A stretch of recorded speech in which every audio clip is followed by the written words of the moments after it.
technology. Once again, I would like to extend a heartfelt welcome to each one of you.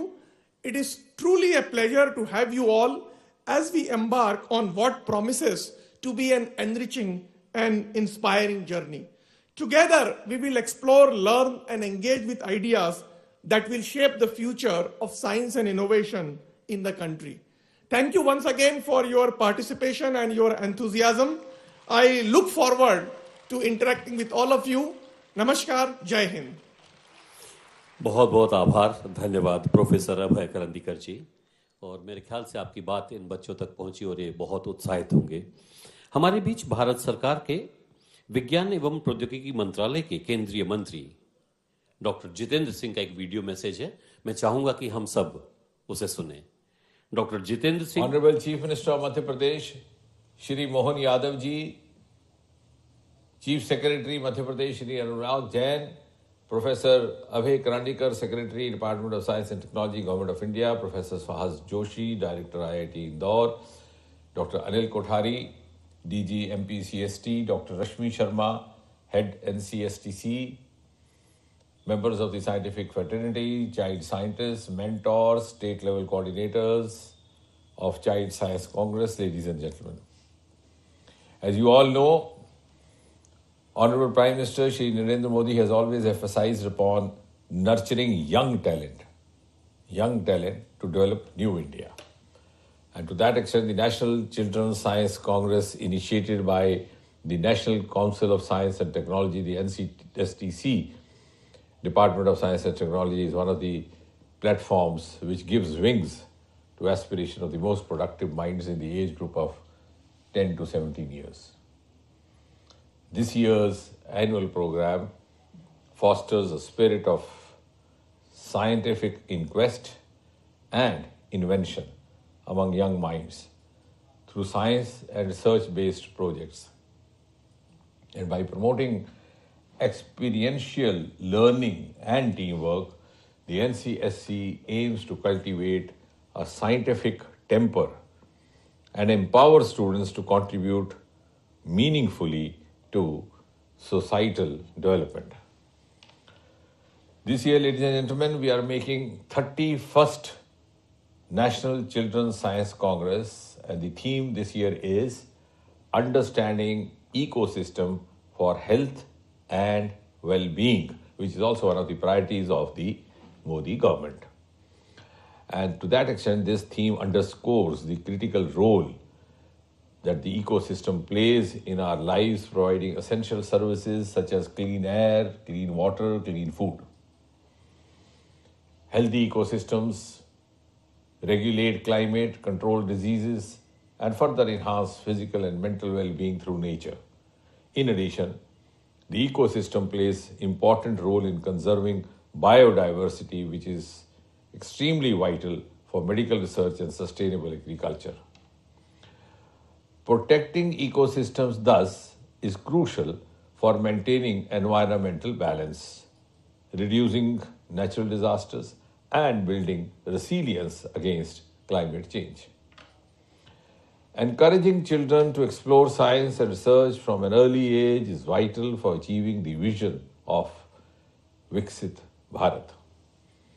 And by fostering curiosity, critical thinking, and problem-solving skills, we empower young minds to address complex societal and global challenges.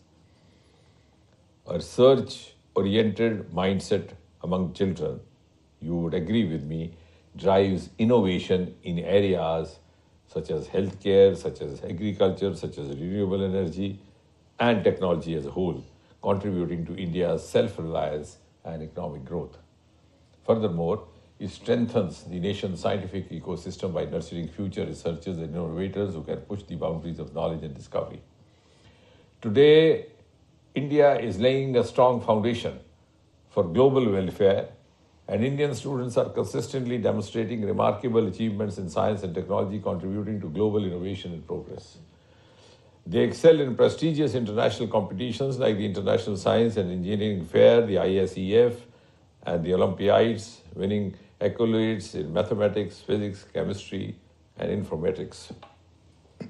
Young innovators have developed some of the groundbreaking solutions such as affordable medical devices, renewable energy technologies, and AI driven applications that address societal challenges. Additionally, Indian students have also made significant contribution to cutting-edge research at premier institutions like the IITs, the IISc, and the globally renowned universities, often publishing their findings in top-tier journals. Beyond research, as we all see today, the Indian students have founded successful startups that address challenges in education, in healthcare, in e-commerce, etc. And they have also contributed to space exploration by designing and launching nanosatellites in collaboration with the ISRO. Their dominance in global coding competitions and hackathons showcases exceptional programming not only limited to programming but also the problem solving skills. And these achievements of the Indian children reflect their creativity, their talent, their resilience, thus reinforcing India's role as a leader in science and technology. The Department of Science and Technology, which is a part of the Ministry of Science and Technology, Government of India, plays a pivotal role in nurturing this ecosystem of scientific research, innovation, and policy development. And through funding, through incubation programs, and through initiatives like the National Mission on Quantum Technologies and Applications, the Department of Science and Technology fosters advancements across diverse fields, including healthcare, space exploration, and artificial intelligence. Its efforts in human resource development, in scholarships, and global collaborations are instrumental in positioning India as a global leader in science and innovation. Very recently, the Department of Science and Technology, in collaboration with the AICTE, has launched an undergraduate curriculum in quantum technologies covering quantum computing, quantum communications, and more than that, with lab support and materials from the National Quantum Mission. Similar kind of initiatives in the form of workshops could also be initiated by the NCSTC for school children to give them exposure in these cutting-edge areas for future enlargement. As evolution is part of life, as we all agree, one should reorient and adapt to future direction while learning from the past experience. I do hope that our young generation will outshine and conquer the world in the area of science and technology in the years to come and fulfill the vision of Viksit Bharat 2047 of Prime Minister Shri Narendra Modi. I wish all a happy learning from your peers and the lead speakers during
सही बोल रहा हूँ ना?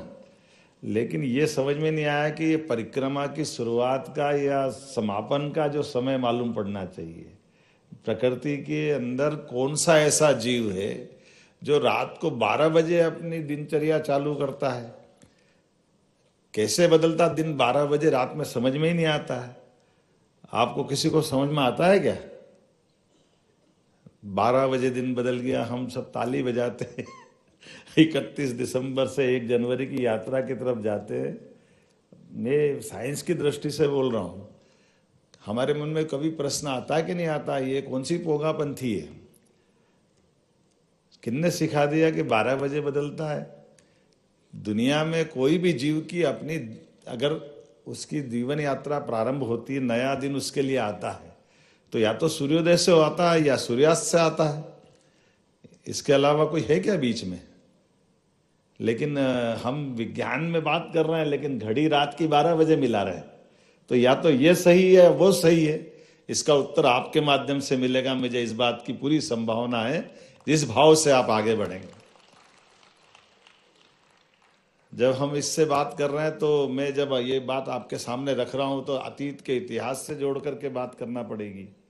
आज से 300 साल पहले तक दुनिया में समय की गणना करने के लिए भारत और आसपास के देश, हमारे समूचे एशिया के, और ये हमारा सौभाग्य भी है कि इस मामले में गल्फ कंट्री के लोग आए, वो भी हमसे जुड़े हुए हैं, वो भी सहमत इस बात से कि ये ग्रीनविच से समय का स्टैंडर्ड का तय होना, इसका कोई आधार कहीं कोई अभी तक तो मिला नहीं।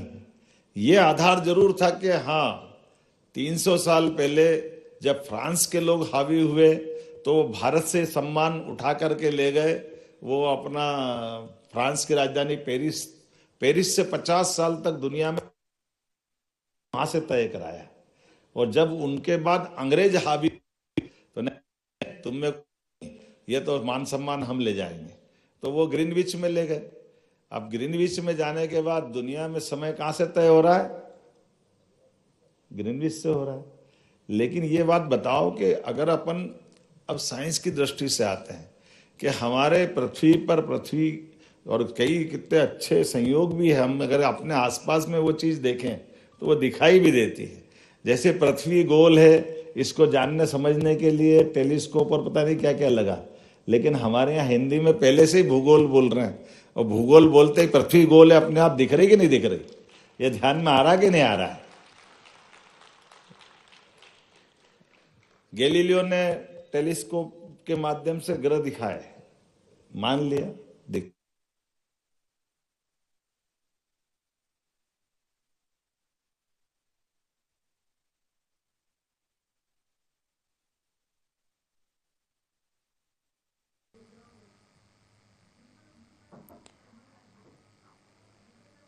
यहाँ साइंस की बात होगी, इसलिए कोई पूजा पाठ की बात नहीं करना चाहिए, इसके लिए विस्तृत दायरा चाहिए। अरे हमारे से बड़ा विस्तृत दायरा कहाँ रहेगा? हमारा इस पूरे सौर मंडल में समूची ऊर्जा का केंद्र तो सूर्य है। गलत तो नहीं कह रहा हूं? सूर्य से है ना। इसलिए कोई भी कार्यक्रम बिना दीप जलाए हमारा होता ही नहीं है। हम तो उसको तो नमन कर रहे हैं, इससे बाहर कहा जा रहा है। हमारी कोई भी कहीं का भी शुरुआत हो, कोई भी शुभारंभ हो, अपनी ज्योति प्रकाश से तो सब कुछ मिलता है। अब आप बता दो, ज्योति को हटा दो, प्रकाश को हटा दो, जीवन शून्य हो जाएगा। होगा कि नहीं होगा? बचेगा क्या? तो ये जो हमारे प्राचीन संबंध भी है, जो हमारे ये रिश्ते हैं, इस रिश्ते को सबके बीच में ले जाने की जरूरत है। उस तरह से भविष्य की संभावनाओं को लेकर, और हम तो और सौभाग्यशाली, लोकतंत्र के माध्यम से गौरवान्वित वाला क्षण कितना अच्छा लगता है जब इस देश में कई प्रश्न खड़े हुए, उन प्रश्नों के उत्तर ढूंढने के लिए राजनेता भी आए। और हमारे यशस्वी प्रधानमंत्री पहले जो आए, लाल बहादुर शास्त्री, जब उनने उस समय हमारे बीच आहार क्रांति की बात तो अभी हो रही है, उस समय तो खाने के लाले पड़ रहे थे क्योंकि भोजन का अकाल पड़ गया। तो सप्ताह में एक दिन उपवास करके रास्ता निकाला, लेकिन उन्होंने कहा जय जवान जय किसान। यह लाल बहादुर शास्त्री ने नारा दिया। एक तरह से वो हमारे लिए उस समय की आवश्यकता थी जब किसानों को हमने, अपने अन्नदाताओं का मान सम्मान बढ़ाया। और अटल बिहारी वाजपेयी का समय आया तो उनने कहा जय विज्ञान, एक शब्द उसमें जोड़ करके हमारे लिए वो मान सम्मान दिलाया, जिसके लिए उस समय परमाणु से संबंधित कोई खोज को लेकर के हमारे लिए सब प्रकार के प्रतिबंध थे। और अटल जी भी अटल जी, ये क्या जोरदार आदमी थे, सब प्रतिबंध लगा दिए और तमाम प्रकार के, ऊपर से भी, उधर से भी, उधर से भी। लेकिन अब्दुल कलाम किस भेष में गए थे सबको मालूम है। अगर हमको हमारी रिसर्च पे ध्यान देना है, और क्या फटाके फूटे, आनंद आया दिवाली जैसा। एक बम फोड़ा, अमेरिका तिलमिला, ये क्या करो, ये क्या करो, दूसरा फोड़ दिया, एक और बाकी रह गया। उन्होंने कहा हम प्रतिबंध लगा देंगे, तो तीसरा फोड़ दिया, ये हो ही नहीं सकता तो चौथा और पांचवा फोड़ दिया। ये हमारी क्षमता।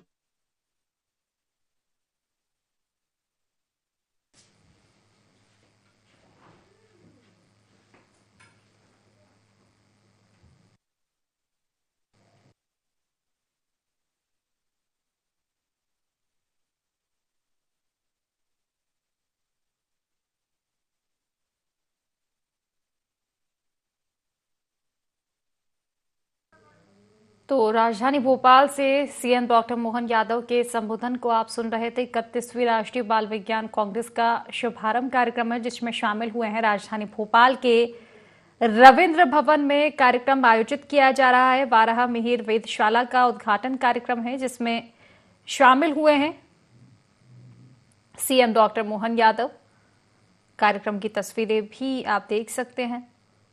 राजधानी भोपाल के रविंद्र भवन में कार्यक्रम का आयोजन किया गया है।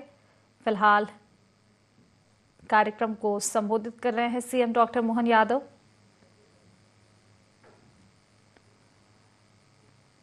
तो 31वीं राष्ट्रीय बाल विज्ञान कांग्रेस के साथ ही 12 मिहिर वेधशाला का उद्घाटन कार्यक्रम है ये, जिसमें सीएम डॉक्टर मोहन यादव शामिल हुए हैं। और फिलहाल सीधी तस्वीरें आप देख सकते हैं कार्यक्रम की। राजधानी भोपाल के रविंद्र भवन में इस कार्यक्रम का आयोजन किया गया है।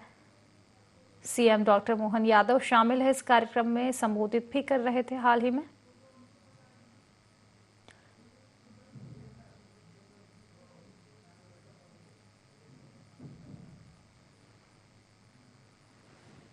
तो 12 मिहिर वेधशाला का उद्घाटन कार्यक्रम है ये, जिसमें सीएम डॉक्टर मोहन यादव शामिल हुए हैं।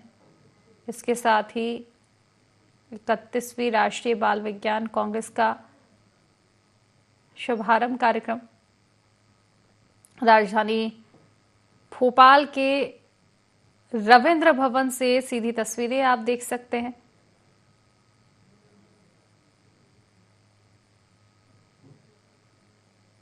राजधानी भोपाल के रविंद्र भवन में इस कार्यक्रम का आयोजन किया गया है। सीएम डॉक्टर मोहन यादव शामिल है इस कार्यक्रम में। तो आज से 6 जनवरी तक कार्यक्रम का आयोजन किया जाएगा।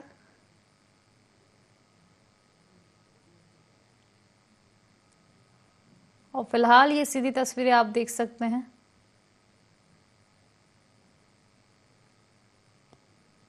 सीएम डॉक्टर मोहन यादव कार्यक्रम में शामिल हैं।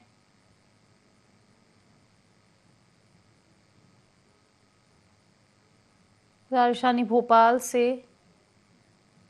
तस्वीरें हम आप तक पहुंचा रहे हैं, राजधानी भोपाल के रविंद्र भवन से, जहां आपको बता दें कि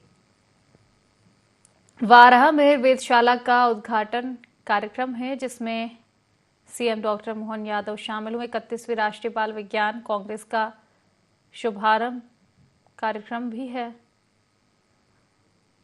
और इन कार्यक्रमों में शिरकत की है सीएम डॉक्टर मोहन यादव ने।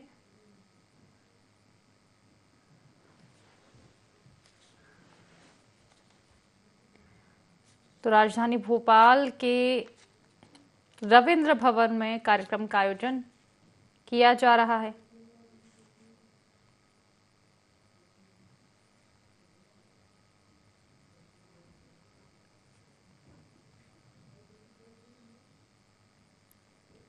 भोपाल के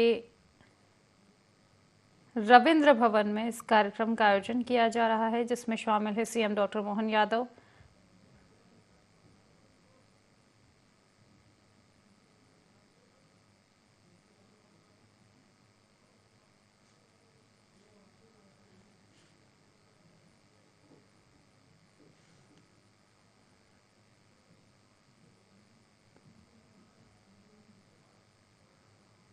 तो 31वीं राष्ट्रीय बाल विज्ञान कांग्रेस का शुभारंभ और वहां 12 मेहर वेधशाला उद्घाटन कार्यक्रम है, जिसमें शामिल हुए सीएम डॉक्टर मोहन यादव।